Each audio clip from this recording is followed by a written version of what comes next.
I remember when the war started, Michael McFaul said that Recuerdo this que is the cuando empezó la Putin's war. guerra, Michael And McFaul dijo today, que era la and guerra de Putin. it's obvious Y what's hoy going no on in the podemos. society. Es In the evidente lo que society está in Russia, ocurriendo en la people sociedad are even rusa. more, La gente está aún más, ya sabes, quiere mostrarse they más want to firme be more respecto a lo que pasa en forceful Ucrania, toward what's going on in Ukraine, especialmente contra Occidente. against the West. Se puede ver al You see presidente somehow the ruso Russian intentando president situarse en un punto trying to do intermedio.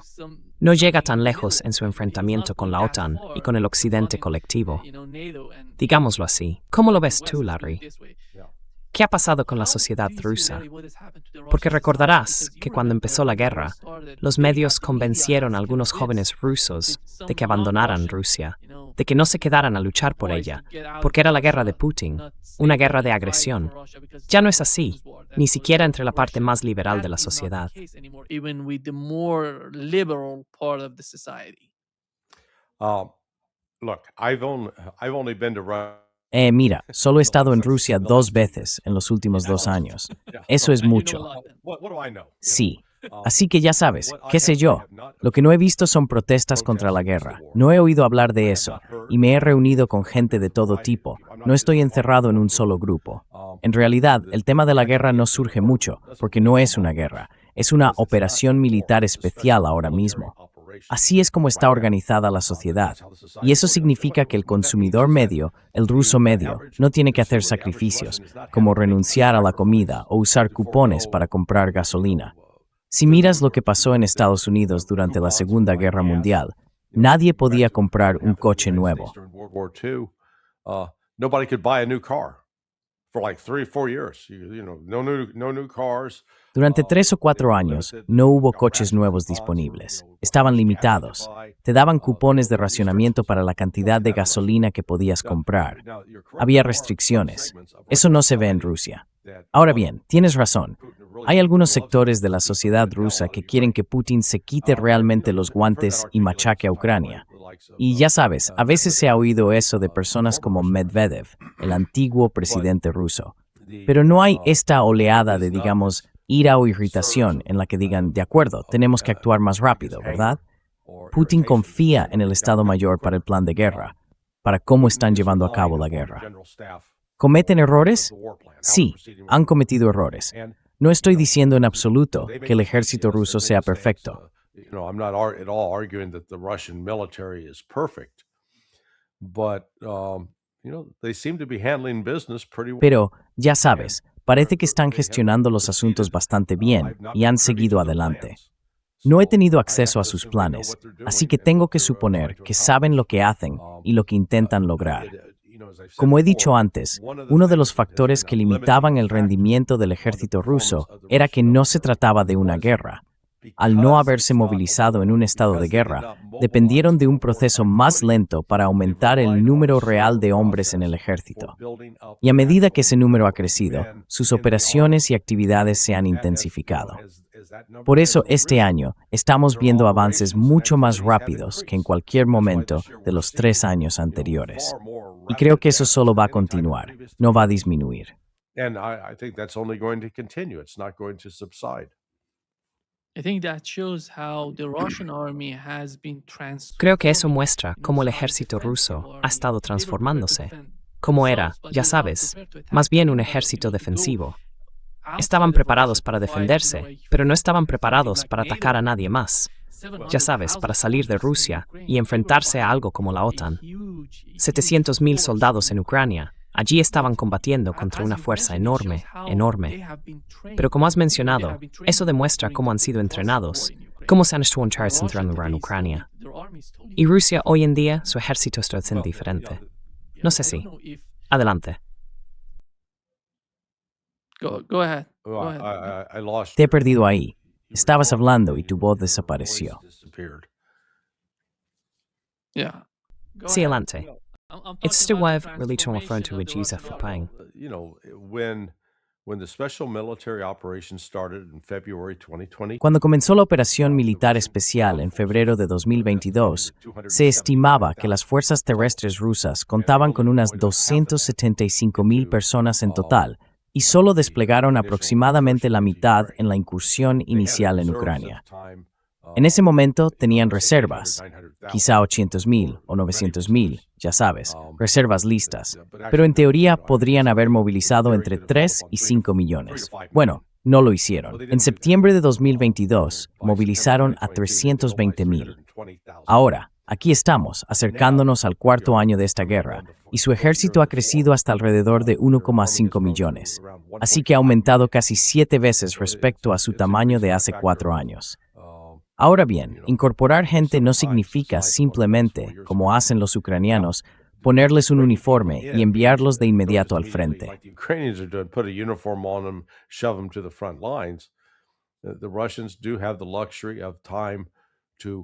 Los rusos sí tienen el lujo del tiempo para entrenar a esa gente. De hecho, acabo de leer que uno de los problemas que tienen ahora mismo es que hay tanta gente que quiere alistarse, que no disponen de suficientes campos de entrenamiento ni de suficientes bases donde puedan acoger a todos esos nuevos reclutas. Así que, ya sabes, Rusia no está sufriendo. No está sufriendo pérdidas de personal. No está sufriendo pérdidas en su capacidad de producir armas. No está sufriendo escasez de energía. Básicamente todo lo que se necesita para librar y mantener una guerra, Rusia lo tiene, y Ucrania no. Ese es, en fin, el problema fundamental. Si lo piensas, dices, de acuerdo, ¿qué necesitamos? Necesitamos personal, gente dispuesta a luchar. Rusia lo tiene, Ucrania no. Russia has that. Ukraine doesn't. We see video after video of Ukrainian. Vemos vídeo tras vídeo de reclutadores ucranianos saliendo, derribando a la gente y arrastrándola hasta los coches. Es necesario contar con una base industrial capaz de proporcionar lo que se necesita para el esfuerzo bélico. Rusia la tiene, y ni siquiera ha tenido que pasar a una economía de guerra. En otras palabras, lo que existe dentro de la economía civil sigue siendo suficiente para mantenerles abastecidos de armas, munición, vehículos nuevos, tanques nuevos, aviones nuevos, y así sucesivamente. La población tiene que estar dispuesta a apoyar el esfuerzo bélico. Eso existe en Rusia. Es cuestionable hasta qué punto ocurre lo mismo en Ucrania. Hay algunos informes que indican que la gente aún cree que puede ganar esta guerra, por lo que son víctimas de su propia propaganda. Rusia cuenta con todos los factores necesarios para sostener el esfuerzo bélico. Ucrania, sin el apoyo de Occidente, no. Es así de simple.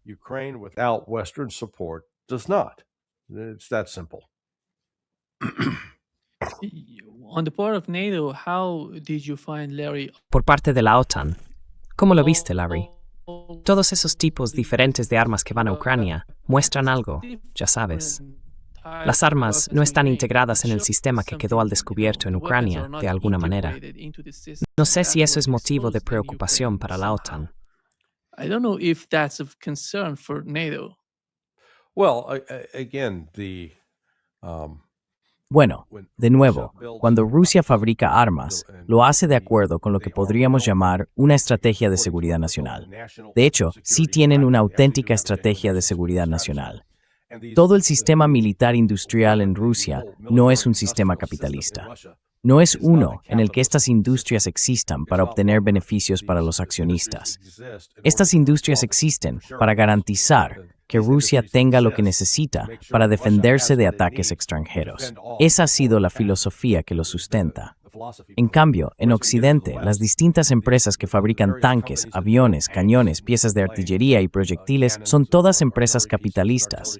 Son de propiedad pública o sirven a los accionistas, y esos accionistas quieren obtener beneficios.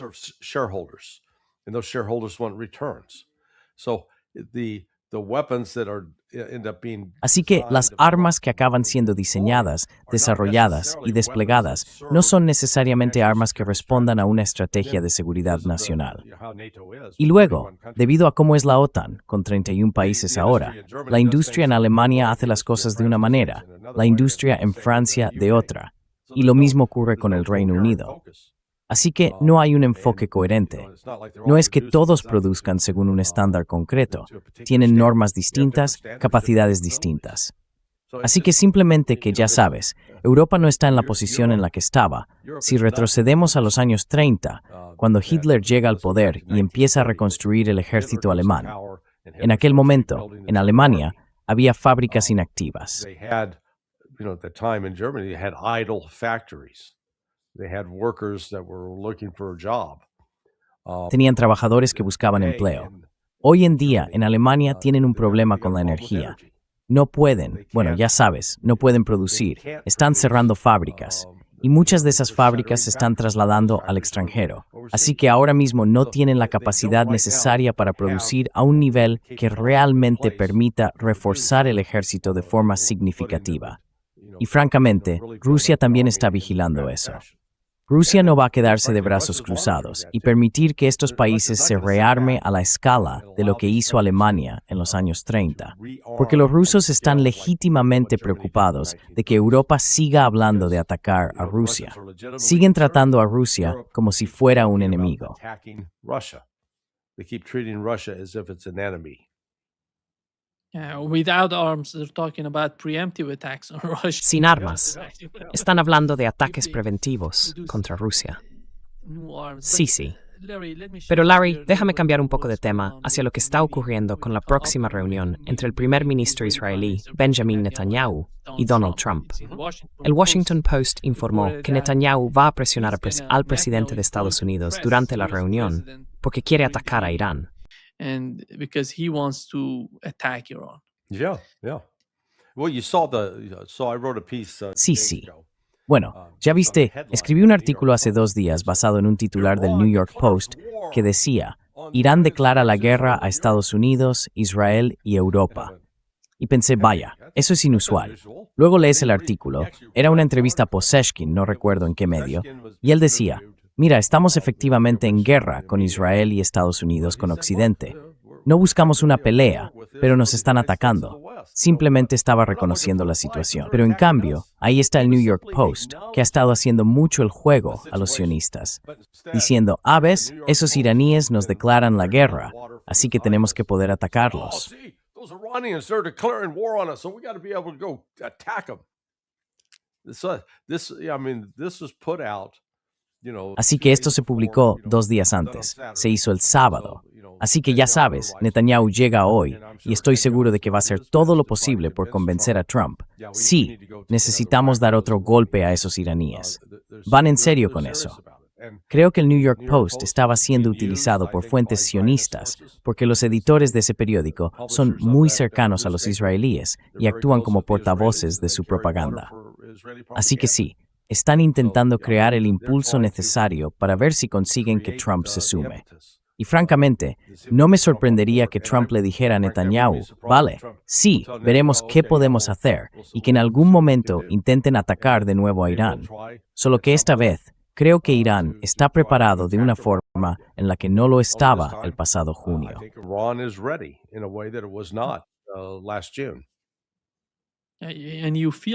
Y lo sientes, lo ves cuando estás aquí en Irán. Y no sé, Larry, cuando se trata de...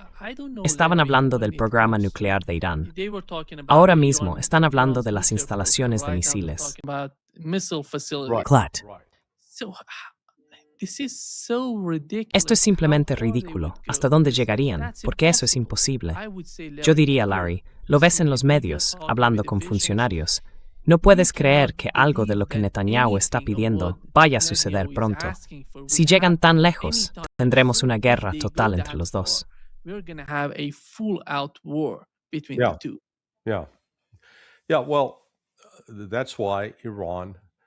Sí, bueno, por eso Irán, después del ataque, la guerra de 12 días, del 13 al 25 de junio, se sentó y se dio cuenta de que, ¿sabes qué? Necesitamos replantearnos nuestras relaciones con Rusia y China.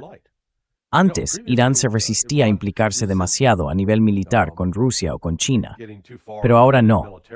He estado bromeando diciendo que están acumulando millas de viajero frecuente, con todos los funcionarios iraníes viajando de un lado a otro entre Moscú y Pekín.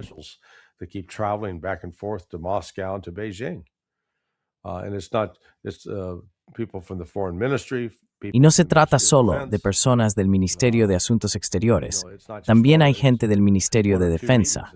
Ya sabes, no se trata de 1 o 2 reuniones, hay contactos frecuentes. Así que Irán ahora está en una posición militar, económica y política mucho más fuerte que la que tenía el 12 de junio de 2025. Y ya sabes, si Israel es lo bastante estúpido como para seguir adelante y atacar a Irán, pensando que va a derrotarlo y provocar el colapso de su sociedad, puede que acabe haciéndose lo mismo a sí mismo. Porque creo que Irán está ahora en una posición mucho más fuerte para responder. I think Iran is in a much stronger position now to retaliate. And you follow the Y sigues los medios israelíes. Están hablando de lo que ocurriría tras la administración de Netanyahu. Parece que Netanyahu va a ser, ya sabes, de alguna manera. Bueno, no sé hasta qué punto es posible que alguien en Israel sustituya a Netanyahu, porque al fin y al cabo, ¿qué influencia tendría eso, teniendo en cuenta la política exterior de Israel? Well, I don't see any. They get rid of Netanyahu. Bueno, no veo que si se deshacen de Netanyahu, él tiene un talento especial para saber cómo manipular la opinión estadounidense y conseguir apoyo de Estados Unidos. Pero en cuanto a las políticas que está llevando a cabo, hay una mayoría de israelíes que las apoyan. Así que no es que Netanyahu esté impulsando una política que la mayoría de los israelíes rechace. Es justo lo contrario, la respaldan. Simplemente puede que no les guste Netanyahu personalmente y el corrupto. Pero si Netanyahu se va, no hay que Israel cambie de rumbo absoluto. Netanyahu goes, there's still. I don't see Israel changing course at all.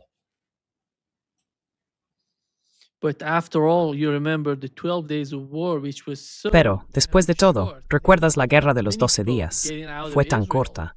Mucha gente se marchaba de Israel, lo cual no fue el caso aquí en Irán, por cierto. Exacto. Así que en un país de 80, 90, 91 millones de personas, no se van. De algún modo se están uniendo desde dentro. Y ves en Israel a gente que se marcha, ya sabes, a Chipre y a otros países. Así que, ya sabes, no tiene sentido. Yeah, well, I'm not sure how much. Sí, bueno, no estoy seguro de cuántos, ya sabes, se marcharon realmente en ese periodo. No sé si alguno ha regresado o si todavía están saliendo de Israel. La amenaza de guerra, ya sabes, podría ser un incentivo para algunos. El problema es que están esos colonos que siguen intentando robar tierras a los palestinos. Y ya sabes, en las últimas acciones del último mes, el gobierno de Israel ha autorizado y aprobado más robos. Son como langostas voraces. Siguen consumiendo, destruyendo. Y por desgracia para los palestinos, aunque muchos países les dedican palabras de apoyo, no ha habido ninguna acción internacional concertada para intentar detener a Israel.